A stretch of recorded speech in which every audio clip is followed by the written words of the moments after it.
Bien, vamos a orar para iniciar. ¿Quién de ustedes quiere orar?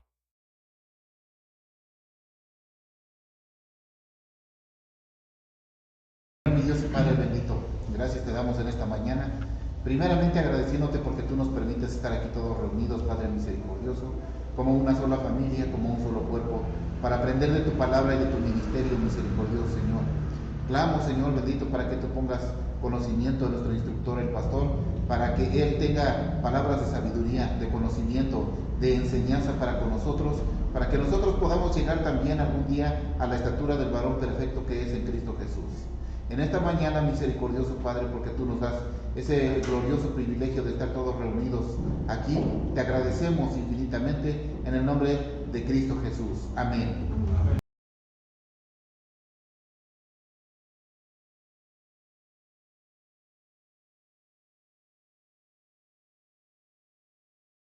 Para que se oigan las participaciones.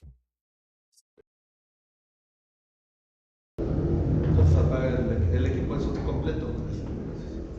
Bien.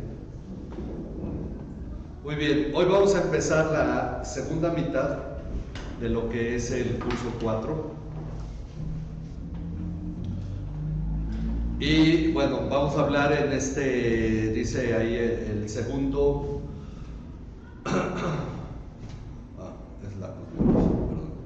Bueno, hoy vamos a hablar sobre lo que es el cristianismo. Y lo que a mí me interesa es sobre todo que ustedes saquen conclusiones, porque en esto, sinceramente, en los 70s, 80s se escribieron libros, leí varios de ellos, sobre cristianismo y cultura, sobre lo que es cristianismo, etc. Pero todo siempre tenía un enfoque social, porque en los 70s y los 60s y los 70s fue de mucho impacto social, ¿cómo lo llamaríamos? Bueno, principalmente social, el cristianismo. Entonces llegamos a esta época con una idea de cristianismo un poco alterada. Y lo que queremos hacer es pues empezar a despertar a través de un material, crear un material que nos va a llevar a ir aclarando, porque yo confío que esto no se quede solo aquí en la iglesia, sino que sea algo que podamos expandir fuera de la iglesia. Y lo que vamos a desarrollar hoy es como si en las universidades se habla de puntos de desarrollo, no solo enseñanza, sino crecimiento. Hoy queremos dar este crecimiento como iglesia, digamos, redescubriendo lo que ha quedado, como en la Reforma muchas cosas se redescubrieron, pero llevando esto a entender qué es cristianismo, aclarándolo conforme a la cosmovisión cristiana. Por eso dice aquí, es el módulo, quinto módulo sobre vida espiritual, en la lección 17, el tema es cristianismo. En este módulo estaremos estudiando sobre la vida espiritual y lo que implica ser cristiano. Esto lo haremos con el fin de afirmar tu visión sobre la obra de Dios a través de tu vida, sobre tu crecimiento en Cristo y todo lo que involucra tu comunión con Dios. Pues de este modo, nuestra identidad como iglesia deberá crecer para que caminemos con pasos firmes en la tarea que Dios nos ha asignado dentro de su reino. Para ello, debemos empezar por definir algunos conceptos que con el uso cultural se han ido desgastando y distorsionando, razón por la cual es muy necesario que los aclaremos. De esta forma, confiamos afinar el concepto que debemos tener de la iglesia, la verdadera iglesia, y su papel en este mundo para hacer luz en la sociedad y para edificar la vida de los creyentes. Esto te ayudará a definir tu función y tu ministerio dentro de la iglesia. Es decir, no se trata nada más de definir lo que es ser cristiano, sino que esto nos ayude a entender cómo deberíamos nosotros actuar y trabajar dentro de la iglesia. Ok, vamos a empezar. Dice, en módulos anteriores hemos definido lo que es la cosmovisión cristiana. Ok, recordemos qué es la cosmovisión cristiana. Es la forma en que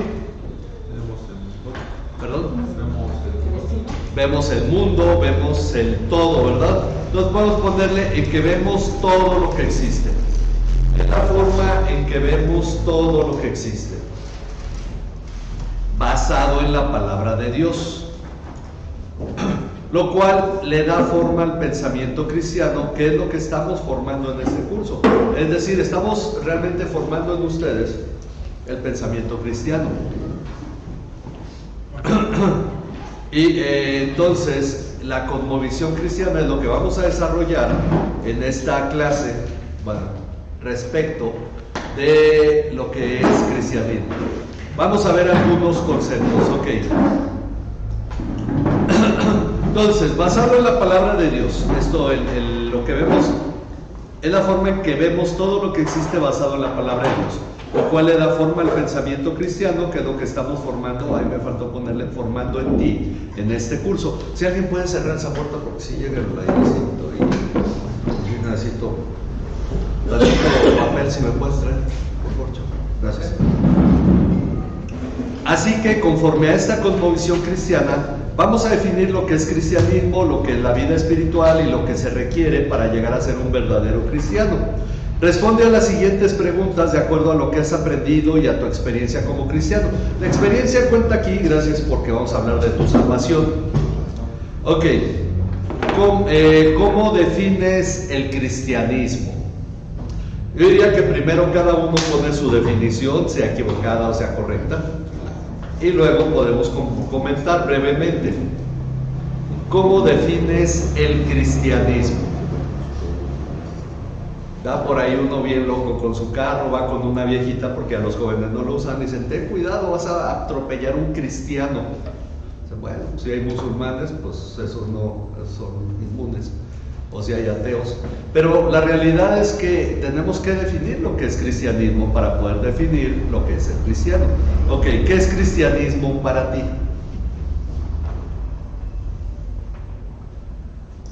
Vivir tu vida siendo discípulo de Jesús, poniendo en práctica su palabra, teniendo relación con Él. Bueno, ok, ahí hay elementos que debemos considerar, ¿verdad? Dentro de la definición de cristianismo. Ok, tú vean, bueno, es que algunos van a esperar a que demos la correcta para que ya lo pongan bien, ¿verdad? Bueno, pero este es más como un análisis. Salir con la bendición de Dios también. Bueno, ok, son elementos que hay en lo que vamos a definir como cristianismo. Podemos pensar en nuestra época, podemos pensar en la época de la iglesia cuando estaba surgiendo, cómo era distinta a los demás como para definir qué eran los cristianos, qué era el cristianismo. Lo llamaron una secta, por ahí los fariseos, ¿verdad? Y decían esta secta, estos que alborotan al mundo, etc. Pero, ok, vamos viendo elementos que tienen. Entonces, por eso, si ya tienen su definición, ok, Ley ya nos compartió, nuestra hermana Félix, aunque pueden volver a comentar. ¿Alguien más que quiera también comentar su definición de cristianismo? Yo le puse seguir las enseñanzas de Cristo. Ok, seguir las enseñanzas de Cristo, una forma muy directa, ¿verdad? Que es parte de lo que también le había dicho, ¿verdad? Manteniéndose fiel a sus enseñanzas. Ok, ¿alguien más? Que me copió. Ok, bueno, porque hay dos cosas. Una es definir al cristiano y otra es definir el cristianismo. Entonces ya al hablar de cristianismo estamos hablando de una ideología, o estamos hablando de un conjunto de gente, o estamos hablando de una corriente política. ¿Cómo dirían ustedes que se debería escribir? A ver, hermano. Yo le puse, es un estilo de vida que reflejamos en nuestro diario vivir, misma que refleja la imagen de Cristo. Se conforma por el amor que transmitimos hacia el prójimo. Ok, muy bien, entonces vamos viendo elementos. Sí, Naftali. Yo puse, es una nueva forma de vivir conforme a la palabra de Dios. Ok, bueno, entonces, de hecho, fíjense, porque los dos acaban de mencionar cristianismo como forma de vida. Porque es un cambio.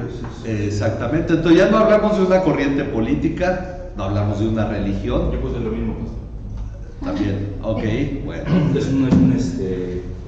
Es un modelo de vida siguiendo los principios de Jesucristo, con la guía del Espíritu Santo, basados en la palabra de Dios como regla de fe y conducta. Ok, entonces vamos quedando de acuerdo en que cristianismo es una forma de vida. Ese es un elemento, ¿verdad? Diríamos que el segundo elemento que han mencionado prácticamente todos es que tiene que ver con las enseñanzas de Jesús. bueno, diríamos de Cristo para que se llame cristianismo, ¿verdad? Ok, vamos viendo eso, un modelo de vida basado en las enseñanzas de Jesús. Ok, y esto, ok, todavía nos faltaría agregar, no sé, alguien más que te quiera compartir su definición, porque en la segunda pregunta nos va a ayudar todavía a ampliar un poco más. Si quieren, vamos a la segunda. ¿Cómo se llega a ser cristiano? A ver, esa es la de los 54,000, ¿no? Diría, ¿quién era Pedro Vargas o el del programa de los 64,000? Ok, ¿cómo se llega a ser cristiano? No, pues porque voy a la esperanza de conocer a Dios. Ok, bueno. Naciendo de nuevo. Ok, vayan anotando y ahorita, aunque se equivoquen, no se preocupen. Digo, no es que se equivoquen, es que estamos desatando el pensamiento de cada uno. Por eso queremos que primero lo escriban para que luego digan, ah, sí es cierto, pues es como dice el hermano. No, queremos que cada uno pueda meditar su propio concepto. Entonces, naciendo de nuevo, dice ley, un elemento esencial. ¿Por qué? Porque el cristiano no puede ser cualquier persona. Naciendo de nuevo. El elemento es el arrepentimiento. Ok, arrepentimiento. Que podríamos ya empezar a ir pensando que al agregarlo a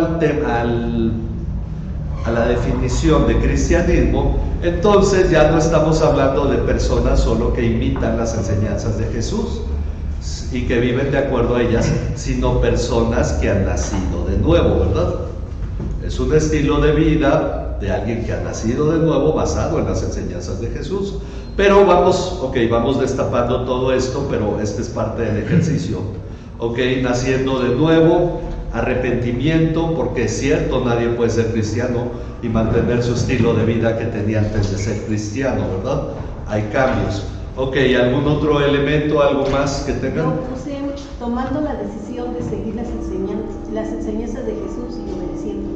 Ok, bueno, hay un elemento esencial, ¿sí, Paco?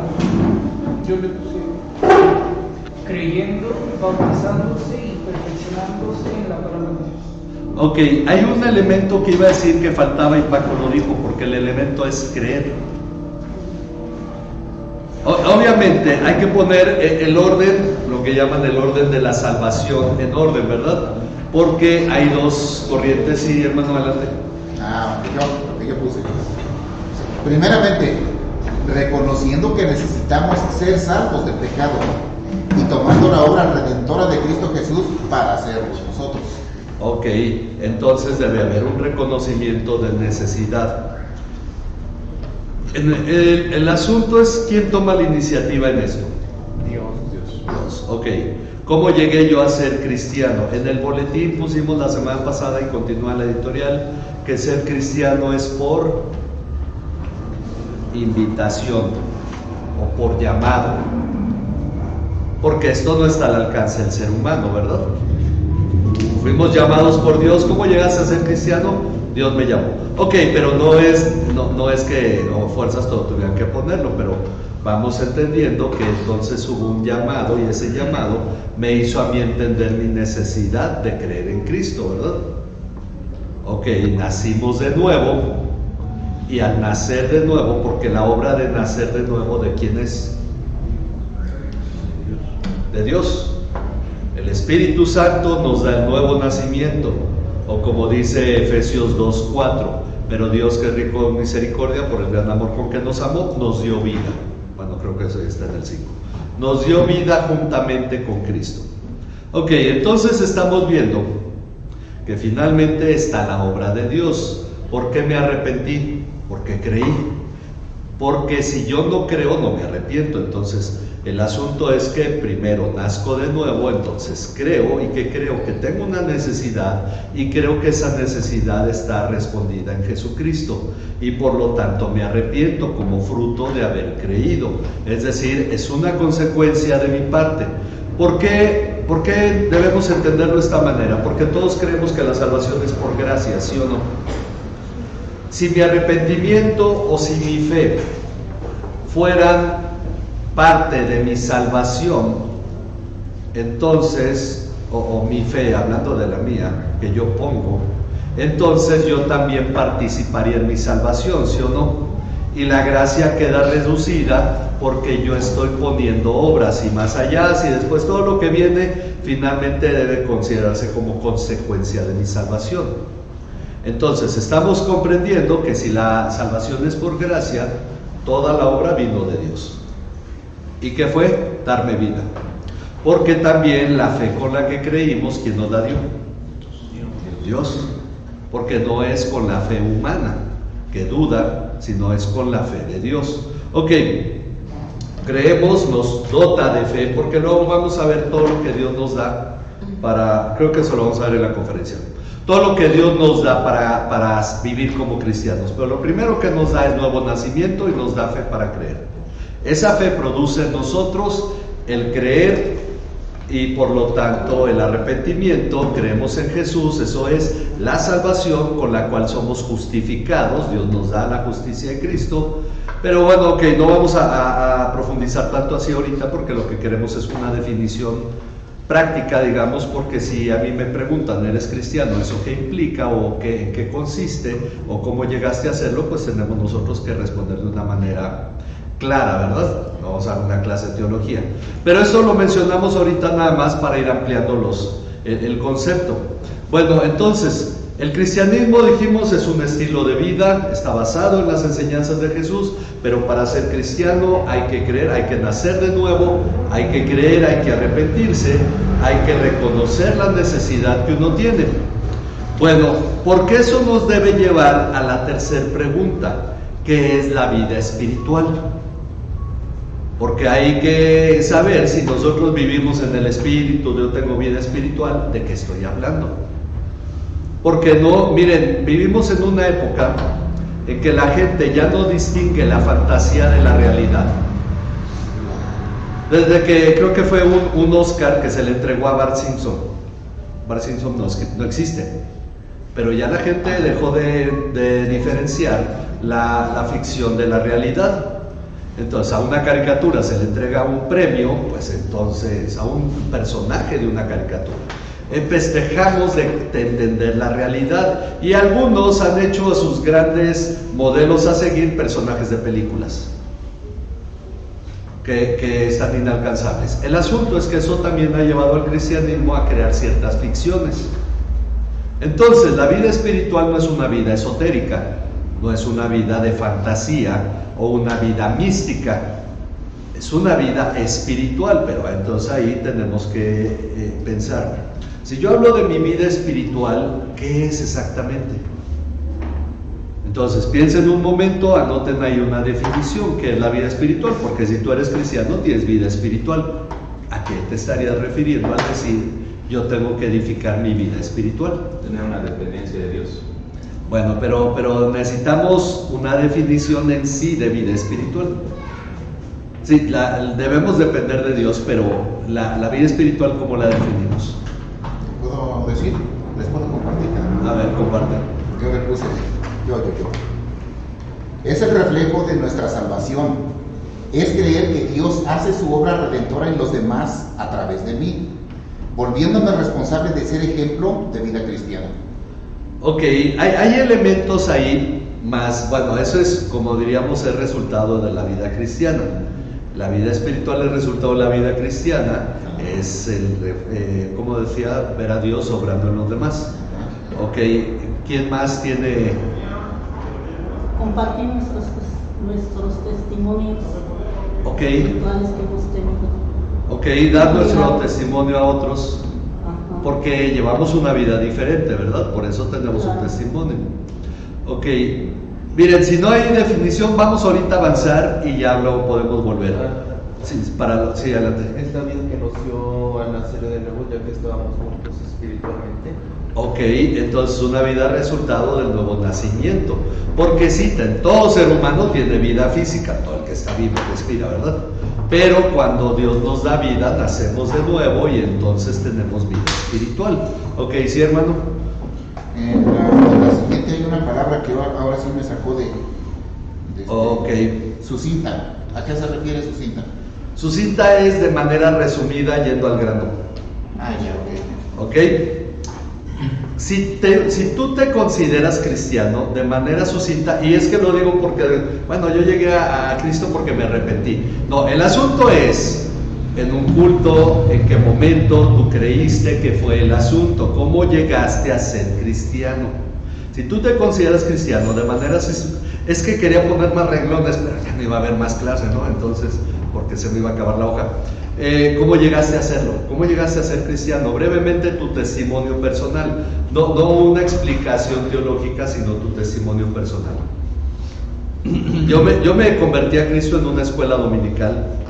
A los 10 años, la hermana Alba Lide Picos, junto a todos los grupos de niños, allá en la primera iglesia bautista de Tampico, y entonces nos compartió el evangelio que ya habíamos escuchado, pero en ese momento nos llevó a recapacitar, al menos a los de mi edad, sobre lo que era el pecado, la salvación, la vida eterna, y en ese momento fue que yo entendí todo esto y creí en Cristo como Salvador.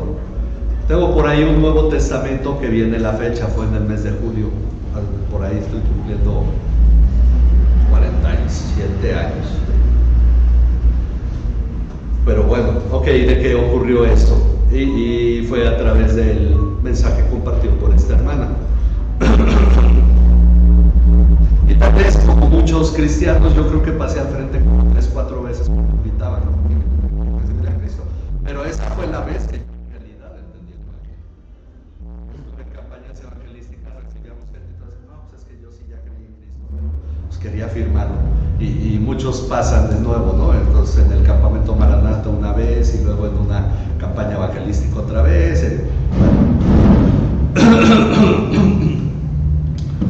Ok, entonces anoten ahí su testimonio, porque esto, lo que estamos haciendo hoy, miren, hay mucha gente que se llama a sí mismo cristiano, pero no tiene claro que es un cristiano porque no ha creído en Cristo. Y entonces todo aquel que se dice cristiano siempre debe meditar respecto de ello. Ok, vamos a ver una definición. Dice, veamos la definición que encontramos en Apocalipsis 12:17. Ok, si quieren ir ahí, y alguno de ustedes que lea el versículo, Apocalipsis 12:17. Esta es la que a mí más me ha llamado la atención. Así entonces... 12:17, sí. 12. Así que el dragón se enfureció contra la mujer y le declaró la guerra al resto de sus hijos, a todos los que obedecen los mandamientos de Dios y se mantienen firmes en su testimonio de Jesús. Ok, bueno, vamos a tomarlo, ahí dice, veamos la definición que encontramos sobre los cristianos. Vamos a poner cómo viene la definición, como es la nueva traducción viviente, ¿verdad? Sí. Son las mismas palabras, pero para hacerlo un poco más corta la definición, dice: entonces el dragón se enfureció contra la mujer y salió para hacer guerra contra el resto de la descendencia de ella, los que guardan los mandamientos de Dios y tienen el testimonio de Jesús. Ok, entonces vamos a poner ahí, los cristianos son los que guardan los mandamientos de Dios y tienen el testimonio de Jesús. Si aquí, de hecho, nos explica que es los que se mantienen fieles en su testimonio de Jesús, ¿verdad? En la nueva traducción viviente. Y también menciona que guardan los mandamientos de Dios. Ok, pero al final de cuentas, los que guardan los mandamientos de Dios y tienen el testimonio de Jesús. ¿Por qué? Bueno, es que esto lo hicimos para poder dividir en dos y poder meditar sobre estos dos aspectos. Los que guardan los mandamientos de Dios y tienen el testimonio de Jesús. Esta es la definición de un cristiano de acuerdo a Apocalipsis 12:17. No es, digamos, bueno, finalmente la única que hay, pero es una forma en que debemos entender lo que es un cristiano. Tiene que ver con lo que señalaron ustedes, pero bueno, nos va a ayudar a ir creciendo en esto. Dice, de acuerdo a la primera parte de la definición, veamos la importancia de guardar los mandamientos de Dios. Para eso tenemos diferentes versículos. Ok, vamos a seguir con nuestra hermana Félix, ahí Mateo 7:21 al 23. Luego Leí nos va a leer Juan 14:15, luego Neftalí, primera de Juan 2 del 3 al 5. Entonces vamos a ver Mateo 7:21 al 23 primero y vamos a sacar conclusiones de ello.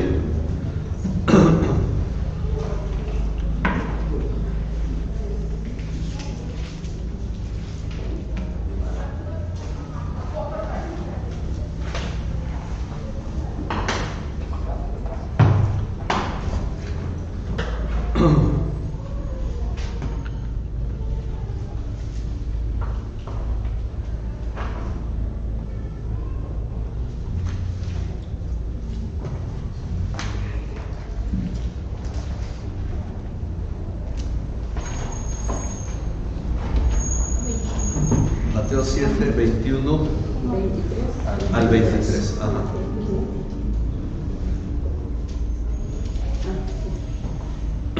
Todo el que me dice, Señor, Señor, entrará en el reino de los cielos, sino el que hace la voluntad de mi Padre que está en los cielos. Muchos me dirán en aquel día, ¿sí, no? Sí, continúa, hermano. Muchos me dirán en aquel día, Señor, Señor, no profetizamos en tu nombre, y en tu nombre echamos fuera demonios, y en tu nombre hicimos muchos milagros. Entonces les declararé, jamás los conocí, apártense de mí, los que practican la iniquidad. Ok, vamos a sacar aquí la deducción de la importancia de guardar los mandamientos de Dios. ¿Qué dice aquí el pasaje? Ustedes pueden opinar sobre esto. Que no cualquiera que le diga Señor, Señor, es nacido de Dios. Ok, entonces, no porque alguien le diga Señor, Señor, ha nacido de Dios, lo estamos relacionando con el nuevo nacimiento y el cristiano, ¿verdad? Ok. Todo el que dice ser cristiano lo es. Ok, eso nos ayuda a entender que no todo el que dice ser cristiano lo es. La gente puede alabar a Cristo, pero no es de Cristo. Ok, no toda. El asunto es que, yendo ya al punto de, sino quién entra al reino de los cielos. Exacto, entonces hay una relación íntima entre nacer de nuevo, porque lo acaban también de mencionar, nacer de nuevo y guardar los mandamientos de Dios, porque no cualquier persona puede guardar los mandamientos de Dios. Es decir, digamos alguien que no ha nacido de nuevo, no es cristiano, pero guarda los mandamientos de Dios, entra al cielo. ¿Puede ocurrir eso, entrar al cielo sin ser cristiano? No, ¿verdad? Entonces, ¿por qué podríamos resumir de este versículo, de estos pasajes?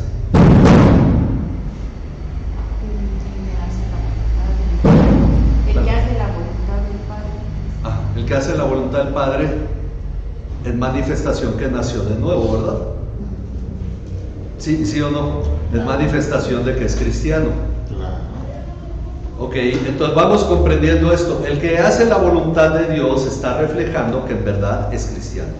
Porque tenemos lo opuesto, el que no hace la voluntad de Dios, que está reflejando. La voluntad del diablo. Oh, sí, pero entonces, ¿qué refleja? Que no es de Cristo, ¿verdad? Es cierto, hace la voluntad del diablo porque solo tenemos de dos. Si no hago la voluntad de Dios, termino haciendo la voluntad del diablo. Pero eso refleja que entonces, si yo hago la voluntad del diablo, no soy de Cristo. Miren, el problema, el cristianismo no está peleado con las emociones, porque en realidad debe haber, en lo que hacemos, debe hacer emoción. El peligro es que por la emoción, personas que no han creído en Cristo lo llaman Señor. ¿Lo llaman qué? Señor. Pero no se someten a Él. Por eso que decía Jesús, ustedes me llaman Señor y no hacen lo que les digo. Eso es un problema antiguo. ¿Ok? Entonces vamos comprendiendo que no todos los que dicen ser cristianos lo son, porque la muestra de ser cristiano, al menos de acuerdo a este pasaje, es hacer la voluntad de Dios. Exacto, hace la voluntad del Padre, hace la voluntad de Dios. Entonces podríamos decir que hacer la voluntad de Dios va a reflejar que soy de Cristo. Pero al rato vamos a ver sobre cristianos inmaduros, porque es cierto, esa es la realidad también. Ok, vamos a Juan 14:15 con ley. Si ustedes me aman, guardarán mis mandamientos. Ok, ese está muy sencillo, muy directo. ¿Qué podemos deducir de él? Que hay que guardar los mandamientos. Yo los tengo bien guardados en un cajón. A ver, alguien que me dé una definición de esto, o de la importancia de guardar los mandamientos Si de Dios. amamos a Dios, guardamos sus mandamientos. Ok, entonces guardar los mandamientos de Dios es muestra de que amamos a Dios. ¿Eso qué quiere decir? Que el cristiano ama a Dios, ¿no? Porque hay una relación en todo esto. La definición que nos da Apocalipsis del cristiano es que guarda los mandamientos de Dios. Si guarda los mandamientos de Dios, por consecuencia, ¿qué hace? Ama a Dios. Entonces el cristiano ama a Dios. Guardamos sus mandamientos por amor. Como dice Pablo, no es por miedo al castigo, ¿no? Pórtate bien porque si no Diosito te va a castigar. Pero entonces uno puede hacer eso sin amar a Dios y en cuanto uno se canse, deja de hacerlo. Pero cuando lo hacemos por amor a Dios, guardamos sus mandamientos. Ok, ¿alguien más sobre este? Bien, vamos con Neftalí, primera de Juan 2, del 3 al 5.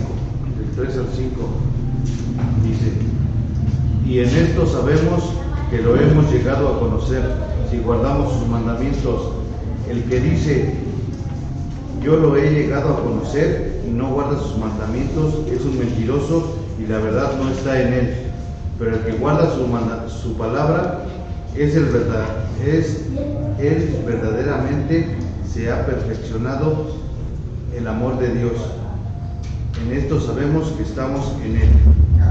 Ok, qué interesante, porque ella hizo una relación entre tres términos: conocer a Dios, guardar sus mandamientos y amar a Dios. Tres términos que acabamos de mencionar.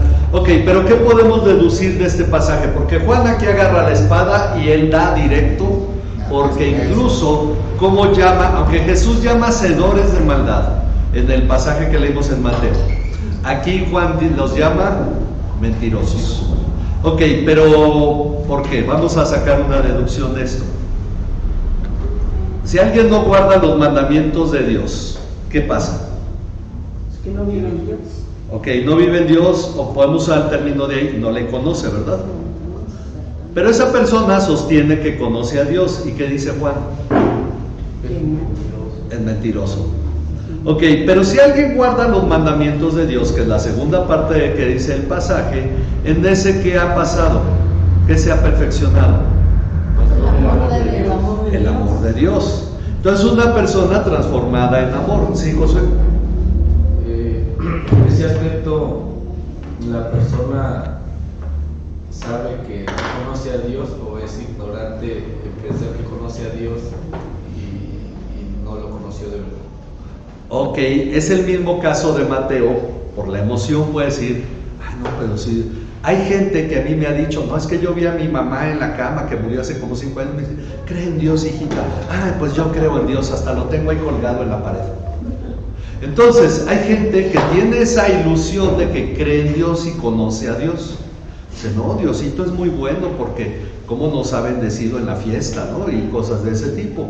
Pero la realidad es que eso es porque muchas veces Dios se ha transformado en un concepto cultural. Claro, pero que más bien es una creencia por usos y costumbres, ¿no? Exactamente. O sea, yo creo que está ahí, me cuida, me guarda, etcétera, pero no hay una relación, es como a una persona, ¿no? Yo puedo decir, conozco que tengo una presidenta municipal, pero Ajá. Realmente no tengo una relación con ella. Ok, no, podríamos decir, ¿conoce a la presidenta? Sí, ¿qué le gusta comer? Ah, pues no sé. Exacto. Sé que ahí está, Así y es. sé cómo se llama, mas no la conozco en realidad, ¿verdad? Sería más o menos ese sentido, que eso ya implica que conocer en realidad es tener una relación. Claro. Entonces mucha gente en verdad cree en la existencia de Jesús, pero no cree que su palabra sea la verdad, porque está dispuesto a cambiarlo sin Neftalí. Pero ahí, bueno, viniendo a esto, se supone que al nacer de nuevo es el proceso que se lleva a cabo, ¿no? Exactamente. Conforme a la palabra. Entonces, si no naces, no puedes ser cristiano porque no estás llevando el proceso que debe ser. Exacto, entonces estamos uniendo varios conceptos, ¿verdad? Nacer de nuevo, conocer a Dios, todo lo que implicó el nuevo nacimiento que dijimos, arrepentimiento, fe, todo esto. Ahora hablamos de amar a Dios, hablamos de que todo esto tiene que ver con ¿qué? Con guardar sus mandamientos. Esa es ahora, porque uno puede decir lo que sea, ¿en qué se nota que uno sí es de Cristo? De manera práctica. ¿Cómo habla? La comunión. Bueno, pero acabamos de verlo aquí en los 3 pasajes. Guarda sus mandamientos. Esa es la forma en que podemos conocer a alguien que es de Dios, de acuerdo a esta definición, porque Jesús dijo por sus frutos. Ok, el resultado de que alguien habla mucho de Dios, ¿cuál es? En verdad en su vida, su impacto, ¿cuál es? Eso es lo que nos lleva a meditar, pero porque sí, todos podemos decir yo soy un gran futbolista, pero cuando me ponen un balón enfrente, Ahí se va a notar. Ok, la gente puede decir, yo amo a Dios, yo conozco a Dios, pero ¿dónde se va a notar? En la forma en que vive, porque acuérdense que dijimos que el cristianismo es ¿qué? Un estilo de vida. Exacto, por lo tanto, ese estilo de vida, ahora ya podemos aplicarles un estilo de vida poniendo en práctica los mandamientos de Dios. Ok, ¿sí va esto trayéndonos luz en todo esto? Amén. Algunos pueden decir, oye, pero es que yo sí he creído y he fallado muchas veces. Por eso tenemos que crecer y madurar.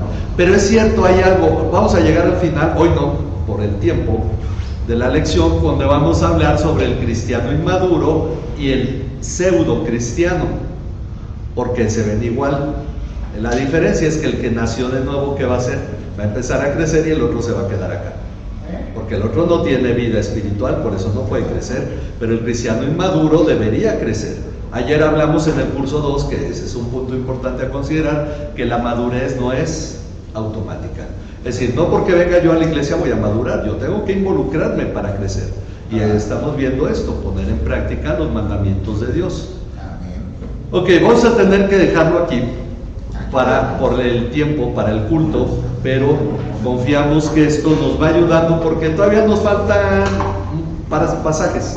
Pero ya vieron cómo lo vamos a manejar la próxima semana, ¿verdad? Entonces, si quieren llevarse su hoja, nada más tienen que traerla el próximo domingo. Y si quieren dejarla, pues la guardamos aquí. Nada más pónganle su nombre. La idea para los que apenas están agregando al curso es que les pedimos una carpeta de argollas. Aquí tenemos la perforadora, ahorita creo que no la trajimos, pero para que ustedes perforen y vayan metiendo cada una de sus hojas en la carpeta.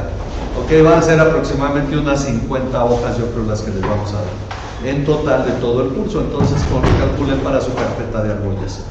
Ok, vamos a concluir. Ya podemos cortar la transmisión y vamos a orar para terminar.